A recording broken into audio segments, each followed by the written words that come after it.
नमस्ते विद्यार्थी मित्रों, द्वितीय सत्र में आप सभी का हार्दिक स्वागत है। विद्यार्थी मित्रों, आज हम द्वितीय सत्र में कक्षा 6 के विषय हिंदी में इकाई 1 इतनी शक्ति हमें देना दाता प्रार्थना काव्य के बारे में पढ़ेंगे।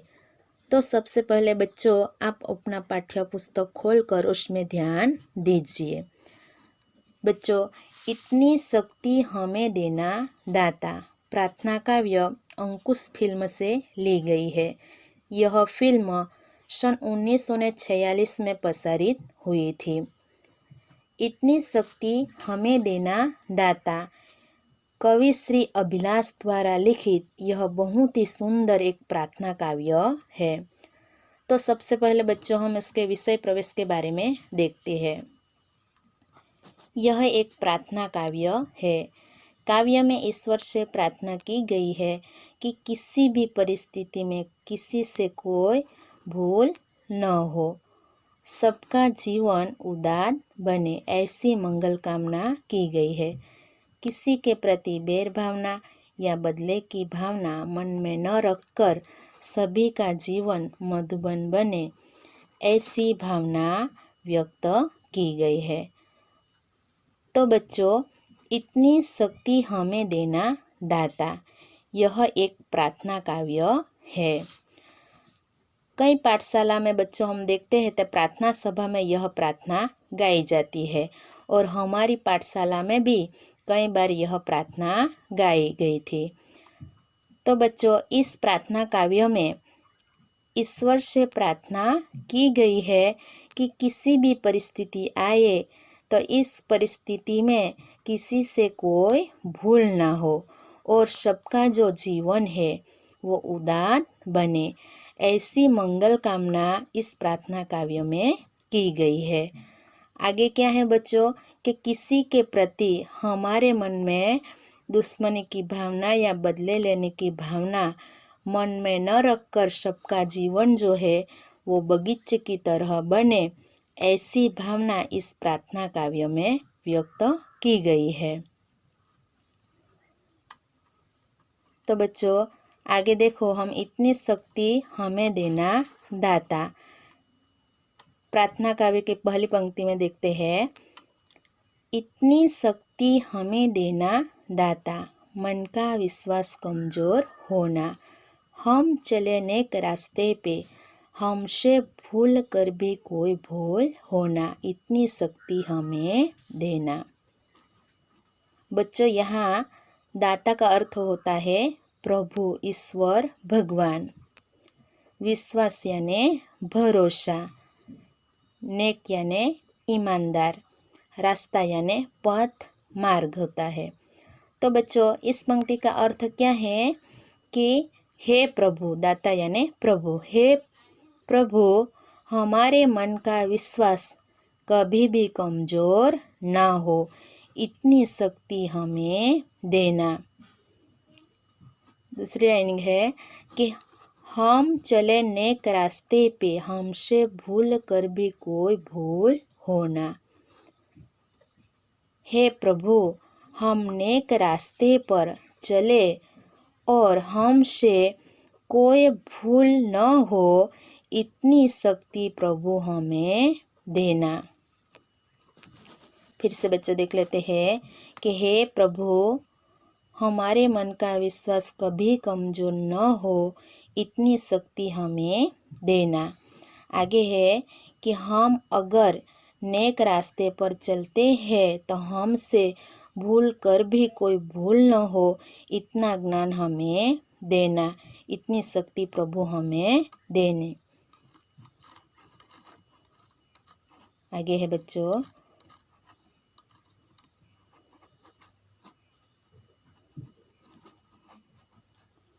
दूर अज्ञान के हो अंधेरे, तू हमें ज्ञान की रोशनी दे, हर बुराई से बचते रहे हम, जितनी भी दे भली जिंदगी दे, बैर होना किसी का किसी से, भावना मन में बदले की होना, हम चले नेक रास्ते पर, हमसे भूल होकर भी कोई भूल ना हो।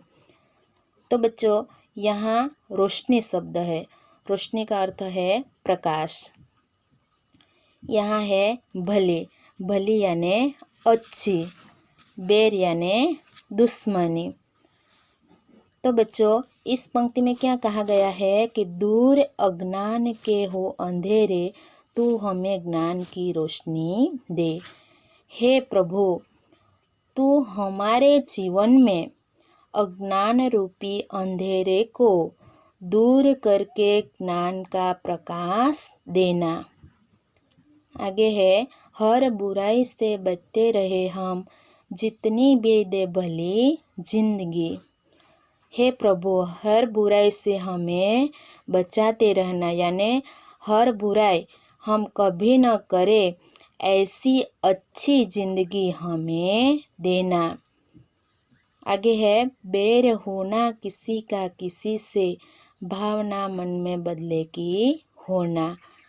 हे प्रभु, किसी के लिए हमारे मन में दुश्मनी की भावना और बदला लेने की भावना न आए, इतनी शक्ति हमें देना।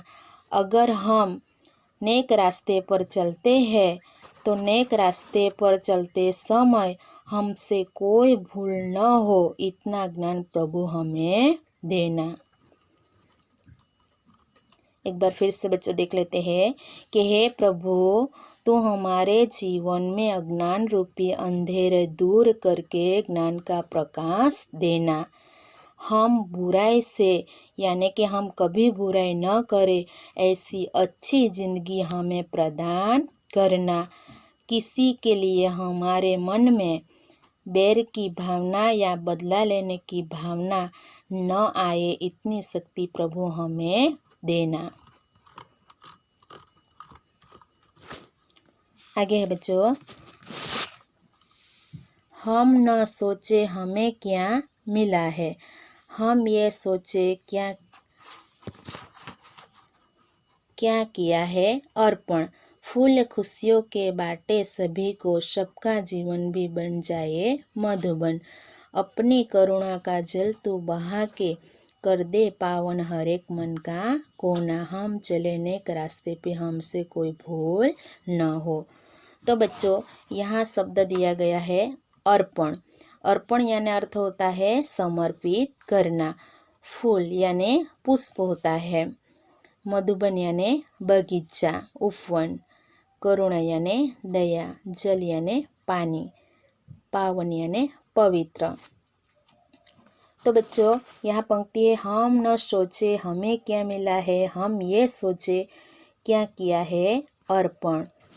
हमें क्या मिला है बच्चों, क्या है, हमें क्या मिला है उसके बारे में हमें कभी सोचना नहीं चाहिए, लेकिन हमें क्या अर्पण किया है, क्या समर्पित किया है, उसके बारे में हमें सोचना चाहिए। फूल खुशियों के बाटे सभी को, सबका जीवन भी बन जाए मधुबन। बच्चों यहाँ क्या है, फूलों की खुशियाँ बांटकर, फूलों की खुशियाँ बांटकर सबका जीवन जो है वो बगीचे की तरह सुंदर बनाए। अपनी करुणा का जल तू बहा के, कर दे पावन हर एक मन का कोना। हे प्रभु, तुम अपनी करुणा रूपी जल बहा दे, यानी बरसा दे, जिसकी वजह से हमारे मन का जो कोना कोना है वो भाग कैसा बन जाए, पवित्र बन जाए। बच्चे एक बार फिर से देखते हैं कि हमें क्या मिला है उसके बारे में हमें क्या नहीं करना चाहिए, सोचना नहीं चाहिए, लेकिन हमें क्या समर्पित किया है उसके बारे में हमें सोचना चाहिए। सभी को बच्चों क्या बांटना चाहिए, फूल की तरह खुशियाँ बांटनी चाहिए, जिसकी वजह से सबका जीवन जो है एक बगीचे की तरह सुंदर बन जाता है। प्रभु से प्रार्थना की गई है कि हे प्रभु, तुम करुणा रूपी जल बरसा दो, जिसकी वजह से हमारा मन का जो कोना कोना भाग है वो कैसा बन जाए बच्चों, पवित्र बन जाए। आगे है, हम अंधेरे में है रोशनी दे, खो न दे खुद को ही दुश्मनी से। हम सजा पाए अपने किए की, मौत भी हो तो सह ले खुशी से। कल जो गुजरा है फिर से न गुजरे, आने वाला वो कल ऐसा हो ना हो। तो बच्चों, पहले भी हमने देखा है रोशनी। रोशनी का अर्थ क्या होता है? प्रकाश। खुद यानी स्वयं, दुश्मनी यानी बैर होता है बच्चों। तो इस पंक्ति में क्या कहा जाता है बच्चों कि हम अंधेरे में रोशनी दे, खो न दे खुद को ही दुश्मनी से। हे प्रभु, हे प्रभु, हम अंधेरे में है, हमें रोशनी दे, हम दुश्मनी से बचे यानी खुद दुश्मन न बन जाए। हम सजा पाए अपने किए की, मौत भी हो तो सह ले खुशी से।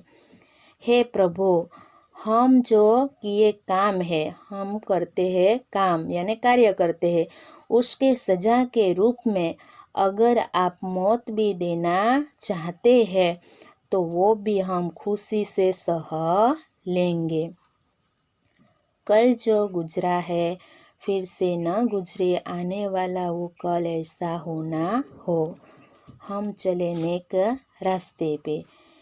प्रभु से प्रार्थना की गई है कि हे प्रभु, जो गुजर गया है कल को भूल कर आने वाला जो कल है वो कल को अच्छा बनाए। हे प्रभु, हम नेक रास्ते पर चले तो हमसे कोई भूल न हो। इतनी शक्ति यानी इतना ज्ञान प्रभु हमें देना। एक बार देख लेते हैं बच्चों कि हे प्रभु, हम अंधेरे में है, हमें रोशनी देना, क्योंकि हम दुश्मनी खुद से न कर बैठे। अगर हम अपने किए के काम पर आप सजा के रूप में मौत भी देना चाहते हैं तो वो भी हम खुशी खुशी सह लेंगे। आगे कहा गया है कि गुजरे हुए कल को भूल कर आने वाला कल जो है वो बहुत अच्छा बनाए। हे प्रभु, इतनी शक्ति हमें देना। आगे है, हर तरफ जुल्म है, बेबसी है, सहमा सहमा सा हर आदमी है। पाप का बोझ बढ़ता ही जाए, जाने कैसे ये धरती थमी है। बोझ ममता से तू ये उठा ले, तेरी रचना का ही अंत होना। हम चले नेक रास्ते पर। यहाँ बच्चों दिया गया है जुल्म। जुल्म का अर्थ होता है अत्याचार। बेबसी यानी लाचारी। सहमा यानी बच्चों डरा हुआ यानी भयभीत होता है। आगे है धरती यानी धरा।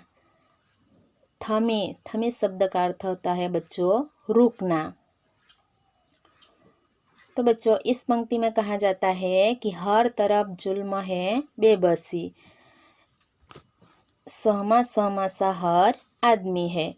हे प्रभु, धरती पर चारों तरफ अत्याचार और भ्रष्टाचार, खून खराबा है, जिसकी वजह से हर एक आदमी जो है वो आदमी डरा हुआ है यानी भयभीत है। पाप का बोझ बढ़ता ही जाए, जाने कैसे ये धरती थमी है। इस धरती पर पाप का बोझ जो है वो बढ़ता ही जा रहा है। फिर भी यह धरती जो है वो धरती सब कुछ कैसे झेल रही है।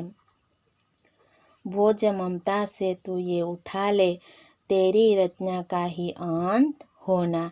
हे प्रभु, क्या कहा जाता है कि हे प्रभु, हे भगवान, तू यह जो पाप का बोझ है वो पाप का बोझ ममता से उठा ले, ताकि तेरी बनाई जो रचना है उसका अंत कभी ना हो जाए। बच्चों, एक बार देख लेते हैं कि हे प्रभु, इस धरती पर चारों तरफ क्या है? अत्याचार, खून खराबा है, जिसकी वजह से हर एक आदमी यानी मनुष्य कैसा बन जाता है बच्चों? डरा हुआ। इस धरती पर पाप का जो बोझ है वो बढ़ता ही जाता है। फिर भी यह धरती जो है सब कुछ कैसे झेल रही है। प्रभु से प्रार्थना की गई है कि हे प्रभु, यह पाप का बोझ है, इस ममता से तू उठा ले, जिसकी वजह से तेरी जो बनाई गई है ये रचना है, इस रचना का अंत न हो जाए। हे प्रभु, हम नेक रास्ते पे चलते हैं तो हमसे कोई भूल न हो, इतनी शक्ति हमें देना, या ना इतनी शक्ति हमें देना। प्रभु से यह प्रार्थना की गई है।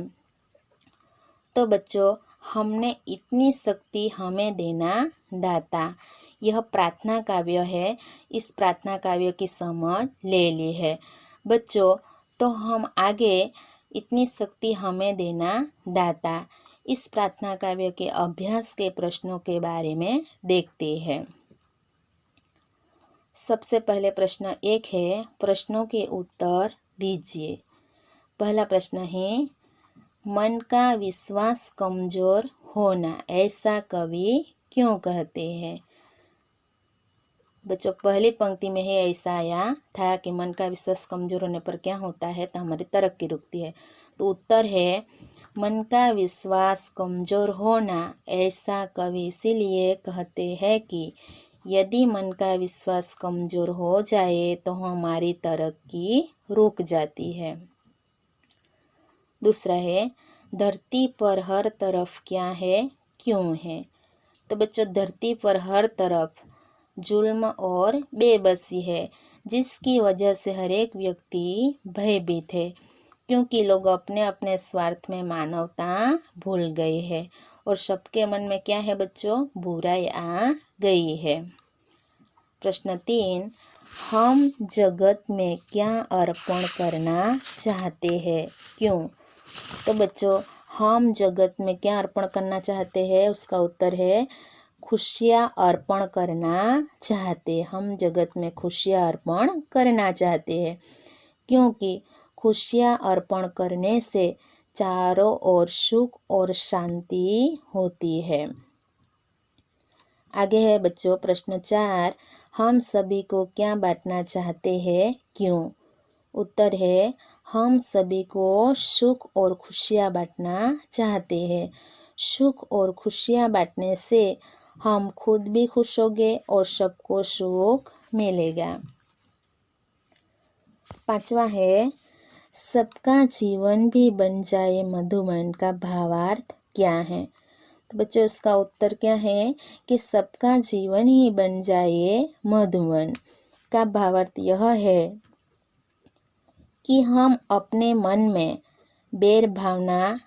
अपने मन से बैर भावना निकाल दे, सबकी ओर दया भाव रखे, हमारा जीवन बगीचे जैसा बने, बगीचे के पुष्प अपने सुगंध चारों ओर बिखारते हैं, इसी तरह हम भी भले काम करके अपना यश जो है वो चारों तरफ फैलाएंगे। आगे है बच्चों प्रश्न 2, नीचे दिए गए खाली स्थानों में उचित शब्द भरते हुए वाक्यों को पूरा कीजिए। बच्चों, यहाँ कोष्टक दिया गया है, उसमें शब्द है क्योंकि, ताकि, और, कि, लेकिन, फिर भी, या। तो बच्चों, यह शब्द लेना है और यहाँ रिक्त स्थान है, रिक्त स्थान पूर्ण करके वाक्यों को पूरा करना है। पहला है बच्चों, राधा पढ़ने में तेज है, खाली जगह खेल में नहीं। तो बच्चों, यहाँ रिक्त स्थान में पूर्ण करना है यह शब्द लेकर। तो यहाँ क्या आएगा, राधा पढ़ने में तेज है लेकिन खेल में नहीं। तो बच्चों, यहाँ क्या आएगा रिक्त स्थान में, लेकिन। दूसरा है, रोहित बहुत तेज भागा, खाली जगह वह गाड़ी पकड़ना चाहता था।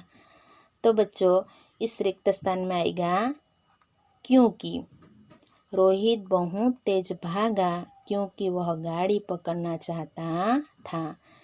तीसरा है, सुरेश को बुखार था, खाली जगह वह स्कूल आया।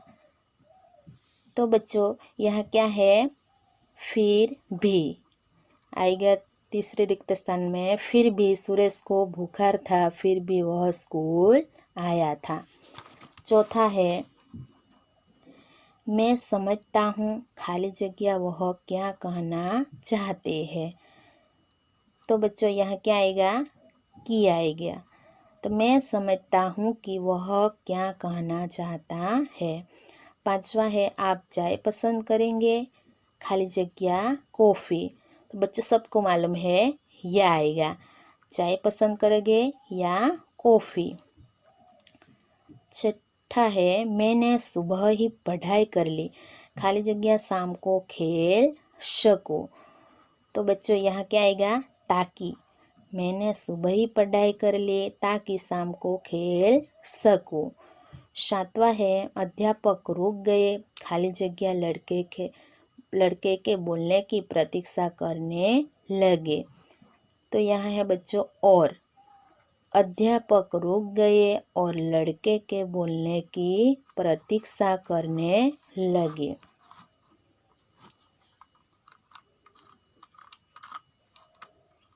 आगे है बच्चों प्रश्न 3। निम्नलिखित विषय के बारे में अपने विचार व्यक्त करते हुए चर्चा कीजिए। बारिश होनी चाहिए या नहीं। बच्चों बारिश होनी चाहिए या नहीं। तो प्रश्न दिया गया है, बारिश होने से धरती हरी भरी बनती है और खेत में अच्छी फसल होती है।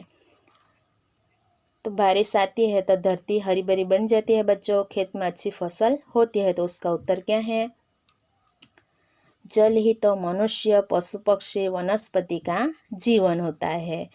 यदि बारिश नहीं होती तो धरती पर सजीव सृष्टि का अस्तित्व नहीं रहता।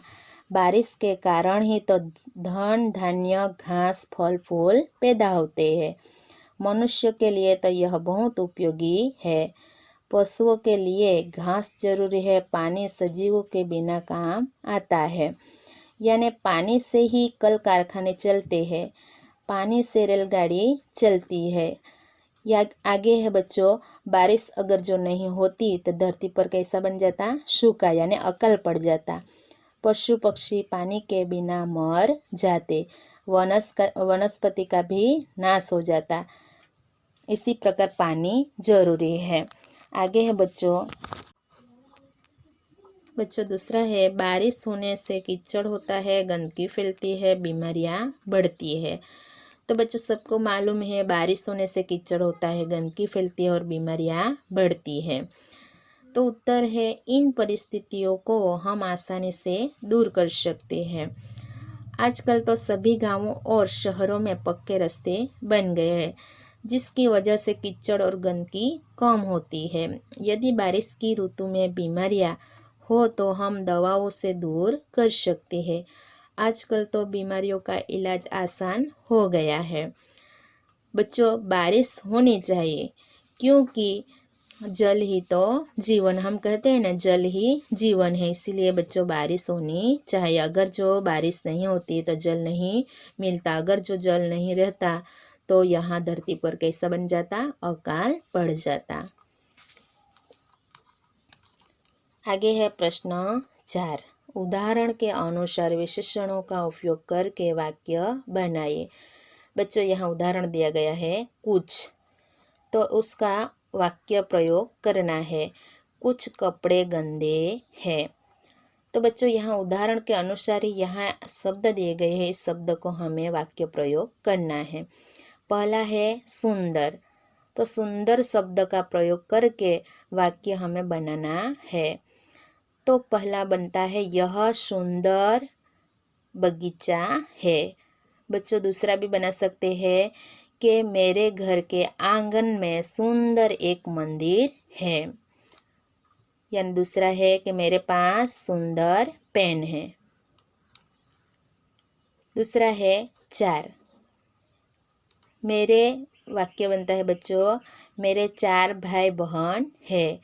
दूसरा बनता है कि किसान के 4 लड़के हैं। तीसरा है उसका, वाक्य है बच्चों, उसका जीवन परोपकारी था। चौथा है थोड़ा, तो मुझे थोड़ा सा पानी चाहिए। पांचवा है लाल, मुझे लाल रंग का फूल बहुत अच्छा लगता है। छठा है तीसरा, तो बच्चों तीसरा जो है तो तीसरा बहुत कीमती था, यानी परीक्षा में मेरा तीसरा नंबर आया। आप जो भी लिखना चाहते हैं, वाक्य बनाना चाहते हैं बच्चों, बना सकते हैं। सातवां है 15, मेरे पास 15 रुपये है। दूसरा वाक्य है इस पेन की कीमत 15 रुपये है। तो बच्चों इस शब्द का प्रयोग करना है और शब्द प्रयोग करके वाक्य बनाना है। आगे है प्रश्न 5वां, संयुक्ताक्षर से शब्द बनाकर वाक्य में प्रयोग कीजिए। उदाहरण है क प्लस क यानी क्व। यहाँ शब्द दिया गया है धक्का। वाक्य बनाया है उसने मुझे धक्का मारा। यहाँ बच्चों उदाहरण दिया गया है, उसमें क्या है संयुक्त अक्षर क प्लस क, यानी क जो है वो क में समा जाता है, यानी आधा बन जाता है, उसका उच्चार ऊंचा बन जाता है। अगर क में क का समावेश होने से उसका उच्चार ऊंचा बनने से क्या बन जाता है, उसको बोलते हैं धक्का। शब्द बन जाता है धक्का। वाक्य है उसने मुझे धक्का मारा। तो बच्चों यहाँ जो हमें शब्द अक्षर दिए गए हैं उसके अनुसार हमें शब्द बनाना है और शब्द बनाकर हमें वाक्य प्रयोग करना है। सबसे पहले बच्चों हम देखते हैं तो च प्लस च यानी छ होता है। च प्लस च यानी छ। जब हम च का प्रयोग करते हैं उसमें समास हो गया है, संयुक्त हो गया है, तो बच्चों इस समय उसका उच्चार जो है ऊंचा बन जाता है। तो बच्चों यहाँ हम शब्द बना सकते हैं बच्चा। बच्चा उसका वाक्य प्रयोग होता है घर में बच्चा रो रहा था। दूसरा है त प्लस त यानी त बन जाता है, त में त का समावेश हो जाता है। तो बच्चों उसका शब्द है प्रवृत्ति। वाक्य प्रयोग करते हैं छात्र प्रवृत्ति कर रहे हैं। आगे है बच्चों न प्लस न यानी न का न में क्या हो जाता है संयुक्त हो जाता है, समावेश हो जाता है, आधा बन जाता है, जिसकी वजह से उसका उच्चार ऊंचा बन जाता है। तो न का न में समावेश होने से न बन जाता है, तो शब्द बनता है अन्न। तो बच्चों वाक्य बना सकते हैं हम गेहूं अन्न का राजा है। इसी प्रकार द प्लस ध यानी ध्व। द जो है द यहाँ लिखा है और ध जो है वो नीचे लिखा है, यानी संयुक्त बन गया है, तो उच्चार जो होता है तो ध्व होता है। तो यहाँ शब्द बच्चों हम बना सकते हैं पद्धति। वाक्य बनता है शिक्षक की पढ़ाने की पद्धति अच्छी है। आगे बच्चों 5वां है द प्लस व यानी द्व। द जो है वो द है, यहाँ व जो है वो नीचे संयुक्त हो गया है, यानी जो शब्द है यानी अक्षर जो है अक्षर क्या बन जाता है द्व बन जाता है, यानी वो का उच्चार नीचे होता है। तो बच्चों शब्द बनता है द्वंद्व। वाक्य है राम और रावण के बीच द्वंद्व युद्ध हुआ। उसके बाद छठा है श वत्ता व यानी स्व बनता है, नीचे व का संयुक्त हो गया है। तो बच्चों शब्द है श्वान। श्वान यानी हम सबको मालूम है श्वान यानी क्या होता है बच्चों, कुत्ता होता है। तो कुत्ता वफादार प्राणी है यानी पशु है। आगे है ह प्लस य, यहाँ है, यह क्या होता है बच्चों य का ह में समावेश हो जाता है, बोलते समय य का उच्चार होता है। शब्द बनता है असह्य। वाक्य है आज की गर्मी असह्य है। 8वां है द प्लस म यानी म। यहाँ द में म એટલે म बोलते हैं, तो बच्चों यहाँ शब्द बनता है पद्म। पद्म यानी वाक्य बना जाता है कि सरोवर में हमने पद्म देखे। बच्चों पद्म शब्द का अर्थ होता है कमल होता है। तो इसी प्रकार संयुक्त अक्षर जो है, इस संयुक्त अक्षर को हम शब्द बनाकर उसका वाक्य प्रयोग कर सकते हैं। प्रश्न बच्चों 6 है, इस काव्य को टेप रिकॉर्डर के माध्यम से अपनी कक्षा में सुनाइए। बच्चों इतनी शक्ति हमें देना दाता, यह प्रार्थना काव्य जो है टेप रिकॉर्डर के माध्यम से कक्षा में सुनाना है। तो बच्चों हमने अभ्यास के सभी प्रश्नों के बारे में देख लिया है और इतनी शक्ति हमें देना दाता, यह जो काव्य है इस काव्य के बारे में भी हमने समझ लिया है। तो बच्चों आप अपने नोटबुक में इतनी शक्ति हमें देना दाता, यह जो काव्य है वो काव्य और अभ्यास के सभी प्रश्न जो है वो सभी प्रश्न लिखकर उसको तैयार करना। धन्यवाद।